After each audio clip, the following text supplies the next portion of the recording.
The rain-soaked contract.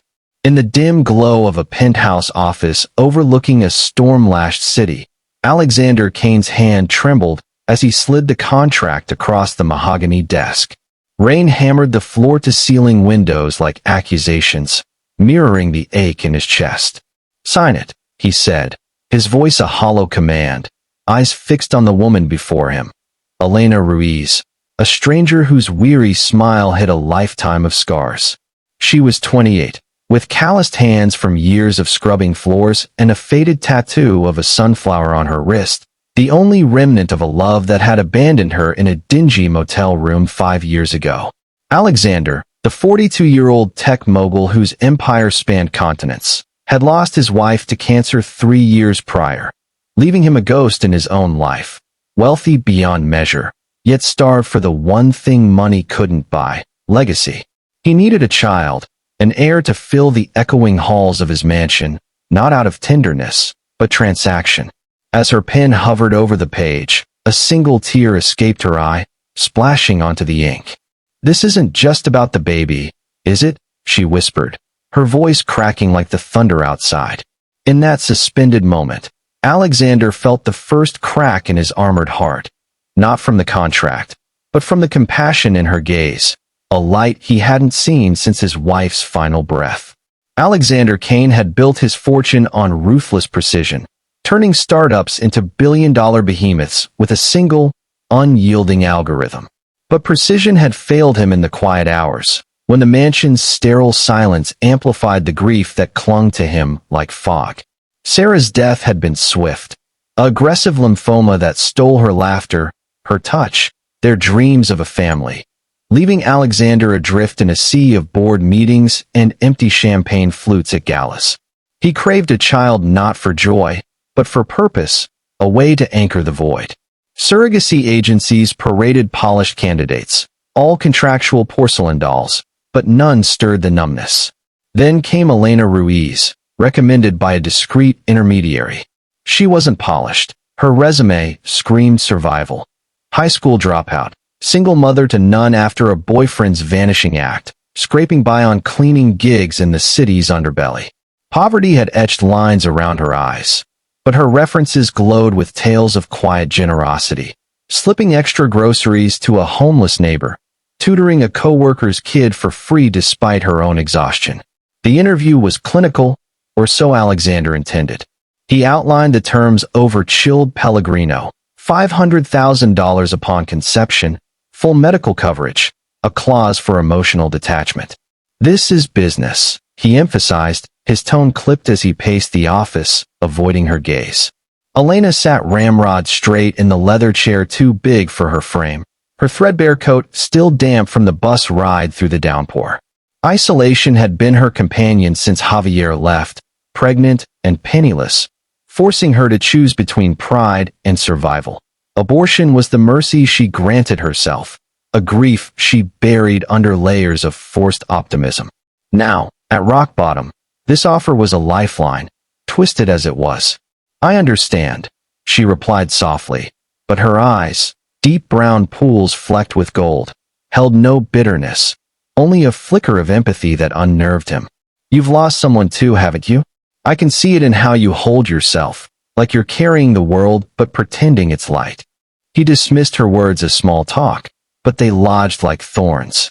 The contract was signed the next week in a notary's sterile office, Elena's signature looping elegantly despite her shaking hand. Implantation followed swiftly. IVF success came on the first try, a clinical triumph that left Alexander staring at ultrasound images alone in his study, the grainy blob a stranger's promise. Elena moved into the guest wing of the mansion, a gilded cage of marble floors and unused rooms, under the guise of monitoring. He kept his distance, interactions limited to weekly check-ins via his assistant. "How's the progress?" he'd ask through the intercom, voice echoing like a judge's gavel. She'd respond with polite updates, heartbeat strong, 20 beats per minute. But isolation gnawed at her. The mansion's opulence amplified her outsider status, memories of her mother's abandonment flooding back in the witching hours, left on a stupid age 10, foster homes a carousel of neglect. One evening, as autumn leaves whipped against the windows, Alexander returned from a merger negotiation drained, his tie askew, the weight of boardroom betrayals pressing down. He collapsed into the library armchair, a tumbler of scotch his only solace, when Elena appeared in the doorway, a tray in her hands. She'd overheard the assistant's hushed call about the deal's fallout, rivals undercutting him with leaked code. Without a word, she set down chamomile tea, a slice of homemade lemon cake, baked from pantry staples she'd foraged, and a worn journal. "My mom used to say baking fixes what words can't," she murmured, settling on the ottoman uninvited. He bristled, ready to snap about boundaries, but her presence was a balm, soft and unassuming. She didn't pry. Instead, she shared fragments of her life, not for pity, but connection. After Javier left, I found solace in little things, like feeding stray cats behind the diner. One followed me home once, named him Hope. He didn't fix the hurt, but he made room for it. Alexander sipped the tea, its warmth seeping into his chilled bones, and for the first time in years, he listened. Not as a mogul, but as a man unraveling.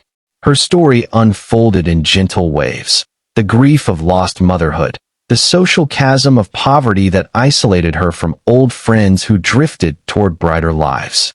Yet woven through was kindness, volunteering at a shelter despite her shifts, mending a neighbor's coat with thread from her own hems.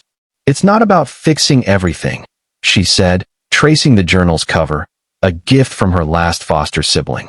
"It's about showing up, even when you're the one breaking." He found himself confessing then, words tumbling like the rain earlier that night. Sarah's final days, the hospital beeps that haunted his dreams, the fear that love was a luxury he couldn't afford again. Elena didn't offer platitudes. She reached out, her hand covering his briefly, a touch electric with unspoken understanding. "Grief isn't a debt to pay off, Alex. It's a garden. You water it with what grows, memories, maybe even new ones." That night marked the shift, subtle as dawn. Elena's act, that unprompted tray, the shared vulnerability, cracked his facade. He began lingering after check-ins, asking about her day, not the pregnancy. She taught him to knead dough in the cavernous kitchen, flour dusting their sleeves like confetti, laughter bubbling up unexpectedly. Struggles persisted. Her morning sickness clashed with his late-night calls. Cultural chasms surfaced in awkward silences about holidays she couldn't afford. But hope flickered, in the way he'd stock her favorite teas, or how she'd leave notes on his desk. "Breathe. You've got this." Poverty's shadow loomed when her old landlord called, eviction threats over back rent. Alexander paid it anonymously, a small gesture that left her weeping in gratitude, not obligation. Isolation thawed as they walked the estate's gardens, her hand on the swell of her belly, his arm steadying her. Kindness, once a transaction, bloomed into tentative trust. By winter's end, with snow blanketing the grounds, Alexander realized the hook in his chest had loosened, not from the child growing within her, but from the woman who saw his fractures and chose, still, to stay. Spring unfurled in the Kane estate like a hesitant promise, cherry blossoms drifting like confetti over Elena's burgeoning belly. The pregnancy, now in its second trimester, brought a rhythm to their days. Ultrasound appointments where Alexander's hand would hover near hers, not quite touching, as the technician pointed out tiny limbs kicking defiantly. But beneath the medical milestones, emotional tempests brewed. Elena's body, once a vessel of quiet endurance, now rebelled with Braxton Hicks contractions that left her gasping on the Persian rugs, poverty's ghosts whispering doubts. Was she worthy of this life she carried, or just a hired echo of Sarah? Alexander, too, wrestled shadows, nights spent poring over old photos, grief twisting into fear that loving again meant losing twice over. Their connection, fragile as new leaves, tested against isolation's pull. He'd retreat to his office during her weepy moods, she to the solarium with books borrowed from his library, pages dog-eared with underlined hopes. Yet kindness wove through the cracks, an unexpected generosity that began to reshape them. One afternoon, as thunder rumbled anew, Elena discovered Alexander in the attic, sifting through Sarah's unsent letters. Yellowed envelopes sealed with wax seals, words of love for the child they'd never have. He froze when she climbed the ladder, her sundress straining, eyes red-rimmed. "I shouldn't be here," he muttered, shoving a letter back into a box. But Elena knelt beside him, dust motes dancing in the slanted light, and pulled out a faded photo. Sarah beaming at a carnival, cotton candy in hand. "She looks like she loved fiercely," Elena said, "not as competition, but ally.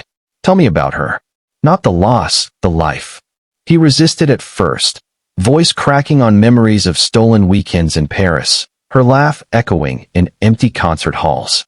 But Elena listened, truly, her hand on his knee, nodding through the sobs he hadn't allowed since the funeral.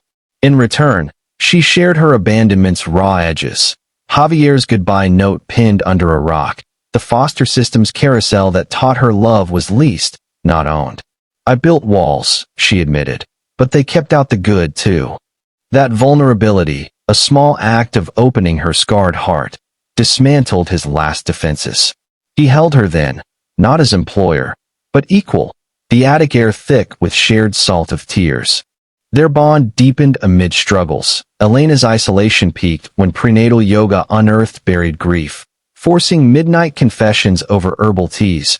Alexander's empire teetered on a hostile takeover, his isolation manifesting in withdrawn silences that made her fear rejection anew. Social chasms yawned. At a black tie fundraiser, whispers labeled her the surrogate, poverty stigma of velvet noose, until Alexander pulled her onto the dance floor, his hand firm at her waist. "You're not hired help," he whispered, spinning her gently. "You're everything." Hope bloomed in these moments, a shared picnic under the oaks, where she taught him to whistle tunes from her childhood, or how he'd surprise her with sunflowers, echoing her tattoo, a nod to the resilience she'd hidden. Kindness circled back unexpectedly when Elena's estranged sister, Maria, surfaced, addicted, desperate, begging for funds after a relapse. Poverty's cycle threatened to reclaim her, but Elena, heart-aching, refused to enable. "Help isn't handouts," she told Alexander later, voice trembling. "It's showing them the door to walk through themselves." Inspired, he anonymously funded Maria's rehab, not for show, but because Elena's compassion had rewritten his ledger, from transactions to transformations. As summer waned, labor arrived unannounced, a storm of pain that shattered the estate's calm. Alexander paced the hospital corridors, grief's old specter clawing, flashes of Sarah's final vigil, while Elena gripped the rails, abandonment fears screaming she'd be left alone in this vulnerability. But he burst into the room at her cry, clasping her hand through the contractions, whispering, "I'm here. We're in this." Hours blurred into a symphony of effort, ending with a wail that pierced the dawn. Little Sophia Kane Ruiz, pink and perfect, her cry a bridge between worlds. In the recovery room, as nurses bustled, Elena cradled the infant, exhaustion etching her face, but her eyes met Alexander's with a depth that transcended contracts. "She's not just yours," she murmured. "She's ours, if you'll have it." He nodded, tears carving paths down his stubbled cheeks, the millionaire undone by a cleaner's kindness. In that full circle, her generosity, nurturing not just the child, but his shattered soul, had birthed more than blood, a family forged in empathy.